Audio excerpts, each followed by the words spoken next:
উধারবন্দে নির্বাচনের কার্যালয় উদ্বোধন করলেন গৌরব গগৈ।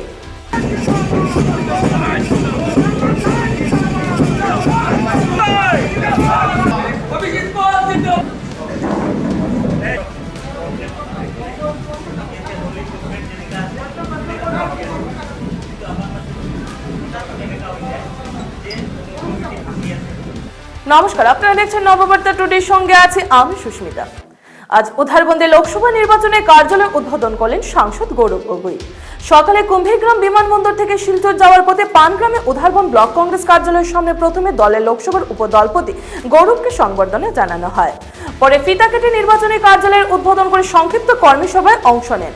শেষে সাংবাদিকদের মুখোমুখি হয়ে বিভিন্ন প্রশ্নের জবাব দেন সাংসদ গৌরব গগৈ।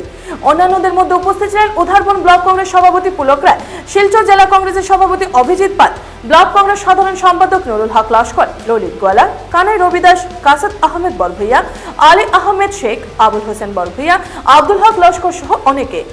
কংগ্রেস নেতাকে স্বাগত জানাতে ছিল ব্যান্ড পার্টিও।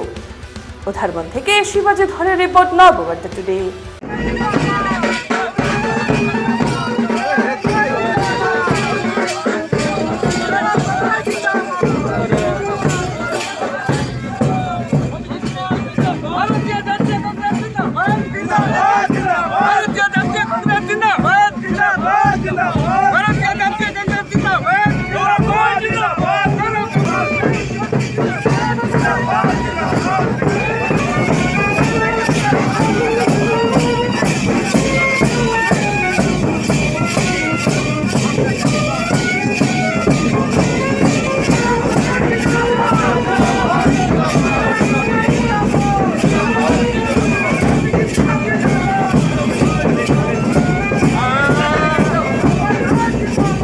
দল এটা মহাসাগৰৰ পৰা যদি এক টুকুৰা পানী লৈ মহাসাগৰক একেৰাহে আমাৰ কংগ্ৰেছ দল পৰা এজন দুজন ব্যক্তি গ'লে আমাৰ দলৰ ক্ষতি নহয়। আমাৰ দল কংগ্ৰেছ মানে কোনো এজন ব্যক্তি নহয়, কংগ্ৰেছ মানে হাতৰ চিন। এই হাতৰ চিন মানুহে চিনি পায়। মানুহ আহিব, মানুহ যাব, বিধায়ক আহিব, বিধায়ক যাব, হাতৰ চিন সদায় থাকিব। মই সদায় জীৱিত থাকোঁ নাথাকোঁ, মোৰ মৃত্যুৰ পিছত কংগ্ৰেছ হাতৰ চিন থাকিব।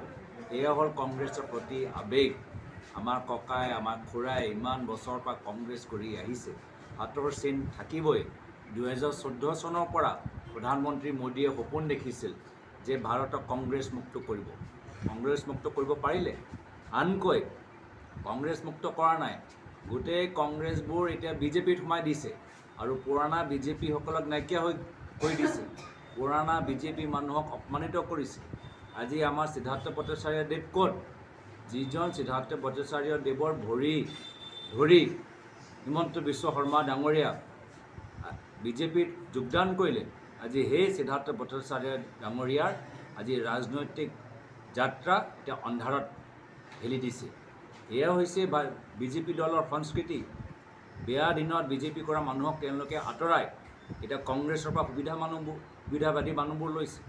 এতিয়া এই গোটেই যিমান আমাৰ এই মানুহবোৰ যে লৈছে, ইয়াৰ পিছত আপোনালোকে দেখা পাব যে বিজেপি দলৰ ভিতৰত বিসম্বাদৰ বেমাৰী আৰম্ভ হৈছিল। এতিয়া বেমাৰীটো চাৰিওফালে, আগতে বেমাৰীটো অলপ গুৱাহাটীৰ ফালে আছিলে, তাত বিজয় চক্ৰৱৰ্তী বাইদেউক আজি কোনো গুৰুত্ব নিদিয়ে, ৰমেন ডেকা ছাৰক কোনো গুৰুত্ব নিদিয়ে, ৰাজেন গোহাঁই ছাৰক কোনো গুৰুত্ব নিদিয়ে। এতিয়া লাহে লাহে সেই বেমাৰটো এতিয়া বৰাকত কমলক্ষ পুৰকায়স্থদেৱ বিজেপি সমৰ্থন কৰাৰ পিছত আহিব, দেখা পাব।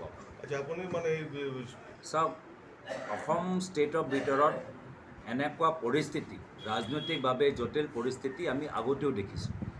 যেতিয়া অগপৰ চৰকাৰ আছিল, কংগ্ৰেছ কৰিবলৈ যথেষ্ট জটিল আছিল। কংগ্ৰেছ দলটোক মাত্ৰ আমাৰ নিজৰ ৰাজনৈতিক আদৰ্শৰ বাবে সমাজে বহিষ্কাৰ কৰিছিল, আমাৰ মানুহক গুলিয়াই মাৰিছিল। কিন্তু সেই সময়তো আমি নিজৰ আদৰ্শ লৈ কম্প্ৰমাইজ কৰা নাছিলোঁ।